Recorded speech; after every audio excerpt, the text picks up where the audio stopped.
안녕하세요. 대단히 반갑습니다. 나의 치사함에 대하여 김종환 1. 난 우리 시대가 절대 빈곤을 벗어났다는 게 그렇게 다행일 수가 없다. 나 같은 놈이 옛날에 태어났더라도 똥구녕이 찢어지게 가난한 집에서 태어났을 거다. 내게 어떤 복이 있어 지주의 아들로 태어났겠는가. 난 그 가난을 벗어나기 위해서 기꺼이 내 영혼을 팔았을 거다. 누군 나의 이런 태도를 보며 말할지 모른다. 사람이 그렇게 비관적이면 되냐고. 이왕 가정하는 것 멋지게 하면 안 되냐고. 그러나 난 도저히 그럴 수 없다. 당신도 한번 배고파 실신해보라. 난 어려서 배가 고파 실신한 적이 있다. 초등학교 1학년이었다. 몇 끼째 굶고 학교에 갔다가 돌아오는데 몸에 힘이 하나도 없으면서 잠이 쏟아졌다. 우리 집은 학교에서 200~300m 떨어져 있는 엎어지면 코 닿을 곳이었다. 더는 그럴 수가 없어 두부집 담장 옆에 평평한 바위가 있어 같이 가던 아이에게 나 여기에서 좀 자다 갈래 하고는 누웠다. 웅성거리며 사람들이 내 옆으로 모였지만 난 눈을 감았다. 이후 내가 눈을 떴을 땐 우리 집 아랫목이었다. 큰 누나는 울면서 나에게 설탕물을 먹이고 있었다. 정말로 배가 고프면 아무 일도 할 수 없다. 무조건 그 기아 상태에서 벗어나려 한다. 그건 무엇으로도 막을 수 없는 가장 원초적 욕망이다. 정신의 고고함 그런 건 최소한 배가 부른다는 얘기다. 나의 불행은 그 궁핍의 공포를 안다는 데 있다. 돌이켜보면 나는 나의 가난이 지겹다. 나의 영혼을 팔 기회를 잡지 못해서 그런 처지에 있는 자의 영혼은 누구도 돈을 주고 사려고 하지 않는다. 고고한 채 살았을 뿐이다. 만약에 나에게 이완용의 기회가 주어졌다면 그 기회를 내팽개칠 수 있었을까? 이완용의 치사함을 버리고 안중근의 당당함으로 살 수 있었을까? 난 자신이 없다. 가진 자들이 부럽다. 어쩌면 그런 복을 태어났는가? 단지 그 환경에서 태어났을 뿐인데 마치 신으로부터 그 권리를 부여받은 척하는 가진 자들의 뻔뻔함이 역겹다. 하지만 나도 한 번만이라도 그렇게 뻔뻔해지고 싶다. 난 정말 그러고 싶어 안달이 나는 사람이다. 나의 존재감을 그들이 인정만 해주었다면 나는 기꺼이 가진 자 앞에서 끼었을 것이다. 팔 재능이 있었더라면 어떤 가격에라도 팔고 말았을 테니 나의 재능 없음이 고마울 뿐이다. 차라리 내 영혼을 팔 기회를 원천적으로 봉쇄한 신께 감사드린다. 그래서 지금 신문을 보고 방송을 들으며 청량과 결벽으로 헛배가 부른 채 혀를 끌끌 차며 말하는 것이다. 더러운 세상, 더러운 놈들, 에이 도둑놈들 다 해먹으라 이 치사한 놈들아. 그러고 보니 나 정도면 평생을 청량결벽하게 살았다. 젠장 그렇게 사는 것 말고는 어떤 선택의 길도 없었으니까. 죽이도 눈에 시험에 들지 않게 하시고라는 대목이 있다. 난 그 고통에서 원천적으로 제외된 사람이다. 극진히 사랑하시사 시험당할 유혹당할 기회마저 박탈하신 신께 감사드린다. 덕분에 이름 하나만은 깨끗하게 건사할 수 있었다. 2. 난 내가 다른 사람 못지않게 치사하다는 걸 알고 있다. 그런데 한 번은 이런 생각이 퍼뜩 든 것이다. 이 세상을 평생 이름 없는 스승으로 가난하게 살면서 결코 채워지지 않을 부자나 권력자가 될 욕망만을 쫓다가 가난한 마음으로 죽게 된다면 이 얼마나 한심한가. 젠장 마음마저 가난할 필요가 도대체 어디에 있단 말인가. 그래서 마음이라도 부자로 살기로 했다. 돈 버리는 일도 아니지 않은가. 그러려면 우선 나에게서 치사함을 제거해야 한다는 생각이 들었다. 곰곰이 생각해 보았다. 사람이 왜 치사한가? 첫째는 내가 하찮은 욕심으로 남에게 치사한 짓을 하기 때문이고, 둘째는 내가 남에게 받은 치사한 짓의 원통함 내지 서운함을 용서하지 못하고 그걸 되갚으려 하기 때문이다. 용서라 용서라. 그동안 널 외우면서도 이해가지 않던 주기도문의 한 대목이 성경처럼 번쩍했다. 우리가 우리에게 죄 지은 자를 사하여 준 것 같이 우리 죄를 사하여 주옵시고 예수께서 직접 가르쳐 주신 것이다. 내가 내가 나에게 죄 지은 자를 용서해 줘야 비로소 내가 내 죄를 용서받을 자격이 생기는 것이라고. 심판의 그날 당당히 말하라는 것이다. 하나님, 나도 나에게 죄 지은 자를 용서해 주었거든요. 인간인 나도 용서했는데 하물며 신께서 제 죄를 오죽 잘 용서해 주시겠어요. 내가 나의 죄인을 용서해 준 것 같이 절 용서해 주세요. 난 큰 각성을 얻은 것처럼 흥분했다. 최후 심판의 날을 위한 투자로 나에게 죄 지은 자를 용서한 일이다. 나에게 죄를 진 자 바로 그 자가 최후의 날 구원할 자이니 누가 나에게 죄를 지었는가? 그리고 난 그를 용서하였는가? 난 아직까지 누굴 제대로 용서해 본 적이 없었다. 아직까지 죽지 않고 살아있어 얼마나 다행인가. 벌써 죽었더라면 심판대에 섰을 때 신께 날 용서해달라고 주장할 그 어떤 명분도 마련하지 못했다는 사실을 알고 얼마나 크게 후회했을 것인가. 그래서 마음먹었다. 나는 이제부터 내가 부닥치는 모든 것을 깡그리 용서하련다. 내 기억의 연원으로부터 지금에 이르기까지 모든 걸 철저하게 용서할 것이다. 이게 최후의 심판을 위한 실속 있는 투자라는 걸 사람들은 눈치도 채지 못할 것이다. 내가 알고 있는 우리 집 가족 사이의 연애는 기껏 저부대로 국한되어 있다. 할아버지는 순창군 건가면 쇠시랑골 소총리 출신이다. 잔반 집안의 막내 아들인 그는 오직 연한 김씨라는 족보의 힘으로 옥과 혈령의 딸인 전주희씨 아가씨를 아내로 얻었다.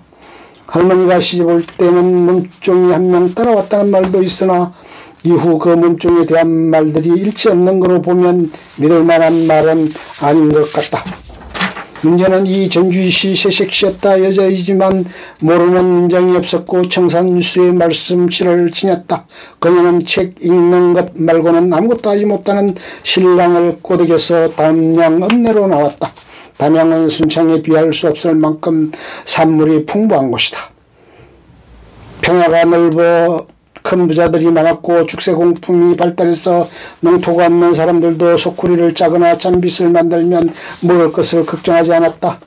청청시야 시집살이를 탈출한 세댁은 얼마 안 있어 담양의 큰 지주집 안방의 진객으로 변해 있었다.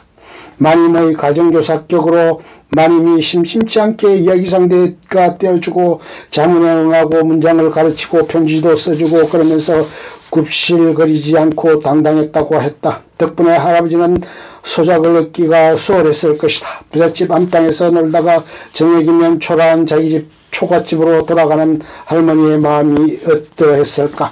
남편이 참으로 무능해 보였을 것이다. 그래서인가 할머니의 두 번째 아들은 할아버지의 이씨가 아니다. 내랑 김씨는 특유의 생김과 성격이 있다. 그런데 작은아버지는 너무나 판이하게 다르다. 할머니가 입으로 아무 말도 하지 않았고 할아버지도 아무런 티 없이 둘째를 대했지만 그 아들은 개차반으로 자랐다. 그는 커서 술이 잔뜩 취하자 된 일을 하는 누구를 찾아가서 아버지라고 했었단다. 너무나 뼈 닮았기 때문이다. 나는 지금까지 할머니의 부정을 용서하지 못했다. 그러나 이젠 용서하련다. 눈을 감았다. 명색이 문학을 하는 놈이다. 문학이란 성악을 구별 짓는 게 아니다. 문학의 세계란 그 어떤 악인도 그럴 수밖에 없는 이유를 정당히 밝힐 수 있는 곳이다. 악이 선이 되고 선이 악이 되는 전복의 장이 문학이다. 사실 따져보면 내가 얼굴도 본 적이 없는 할머니를 용서하고 말고가 어디에 있겠는가. 그건 할아버지의 몫이다. 할아버지는 할머니를 완전히 용서했을까 그랬던 것 같다. 돌아가실 때까지 할머니의 등살에 눌러 사셨다는 걸 보면 할머니는 한번 용서받고는 그런 일이란 없었던 것처럼 떳떳하게 큰 소리를 펑펑 치고 사신 것이다. 당사자들이 다 계신 계산 끝낸 걸 냈지 용서하지 못하리요. 난 용서를 끝내고 눈을 뜨려고 했다. 그런데 그게 아니었다. 눈에서 불꽃이 튀었다. 할아버지는 결코 할머니를 용서할 수 없었어. 그녀는 남편에게 자기의 잘못을 빌지 않은 거야. 자기의 부정을 토설했더라면 할머니는 평생 할아버지를 그토록 구박하며 살 수 없었을 거야. 난 할아버지가 너무나 불쌍해지기 시작했다. 그는 제대로 아내의 부정을 따져볼 기회도 갖지 못했을 것이다. 갓난애를 보고 적을 닮지 않았다고 시비를 걸을 수도 없는 거고, 아이가 다 자라 자기를 닮은 구석이라고는 하나도 없다는 걸 날마다 확인하면서도 간통의 결정적 증거 없이 마누라를 때려잡을 수도 없었을 것이다. 그렇다면 그는 배신의 분노를 어떻게 사겼을까? 도량이 넓은 척 따져 밝혀놓으면 당신의 처지가 너무 비참하니까 내 차라리 널 용서하고 말리라고 결심했겠지. 다 안다.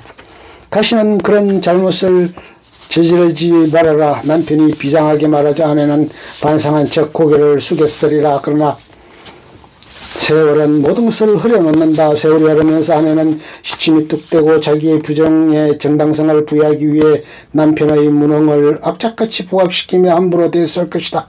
10중 8구 그랬으리라. 난 분노가 솟구쳐 올랐다. 그리고 지금의 내 물러터진 성격이 바로 할아버지의 판박이라는 생각이 들자 도저히 할머니를 용서할 수 없었다. 반성하지 않는 자를 어떻게 용서한다는 말인가. 눈을 번쩍 뜨며 소리쳤다. 결코 나의 아내를 용서할 수 없어. 이게 누구의 목소리인가? 나의 목소리인가? 할아버지의 목소리인가? 나는 자리를 박차고 일어났다. 과연 인간이 누굴 진정으로 용서할 수 있을까? 난 문학을 한 덕분에 어떤 상황도 이해할 수 있고, 그래서 어떤 체제의 당신도 이해할 수 있다. 그렇게 말해왔고 그렇게 믿어왔다. 그런데 과연 이해가 용서일까? 아니다. 그건 용서로 가는 첫 번째 관문일 뿐이다. 용서란 징계다. 죄만큼 잘못만큼 대가를 지불하지 않으면 용서란 있을 수 없다. 징계할 수 없다면 내 가슴이 갈갈이 찢겨지도록 내 눈앞에서 날 희생시키는 것이다. 내가 지불해야 할 징계를 내가 대신 맞는 것이다. 그리하여 내 마음이 찢겨서 다 해져 사라질 때까지 내가 대신 희생되는 것이다. 너를 더 아프게 하기 위해서 너 대신 나를 징계하는 것이다. 난 다시 앉았다. 그리고 눈을 감았다. 나의 눈앞에 이미 할머니도 할아버지도 없었다. 다만 눈앞이 캄캄했다. 그러나 난 계속해서 앉아있었다. 갑자기 소리들이 소나기 되어 몰아치다가 곧 사그라지고 다시 몰아치고 또 사그라지고 그러길 반복했다. 들리지 않던 작은 소리들까지 귀 속으로 들어와 속삭이더니 점점 모든 소리가 멀어져 갔다. 아내가 잔뜩 화가 나서 날 쳐다본다. 그녀는 단호하게 말한다. 당신이 날 배반했어요. 절대로 용서할 수 없어요. 그러자 우리 집 아이들 셋이 나타나더니 씁쓸한 표정으로 제 부모를 쳐다보다가 사라진다. 아내도 사라진다. 이쪽 저쪽에서 사람들이 모여들기 시작하더니 웅성거리며 날 애워서기 시작한다. 나는 그들이 가까이 오지 못하도록 험한 눈으로 노려본다. 나의 분노가 불씨가 되었다. 갑자기 나의 몸에서 연기가 나더니 금세 화염에 휩싸여 버린다. 난 화염 속에서 계속해서 외친다. 주여, 내가 나에게 죄 지은 자를 사하여 준 것 같이 나의 죄를 사하여 주옵시고, 내가 누굴 한 번이라도 제대로 용서한 적이 있었던 거 없었다. 단 한 번도 없었다. 난 다급하게 다시 외친다. 주여, 내 죄를 용서하지 마시옵고 용서치 마옵시고 내 육신을 다 태우사 죄 하나 남지 않도록 다 태우사 내 죄가 그리고 내가 용서하지 못한 그들의 죄가 다 사하여질 때까지 내 육신을 다 태우사. 나는 육신이 산화되고 내 기억조차 깡그리 불태워지길 열망한다. 뜨거운 불길이 몸을 태우며 구멍구멍으로 파고들어 숨이 막혀 헉헉거리며 몸부림치다. 눈을 떴다. 꿈이었다. 온몸은 헝거리 땀에 젖어 있었다. 꿈이라고 나는 고개를 흔들었다. 꿈이 아니다. 뜨거운 불덩이 하나가 가슴에서 타고 있었다.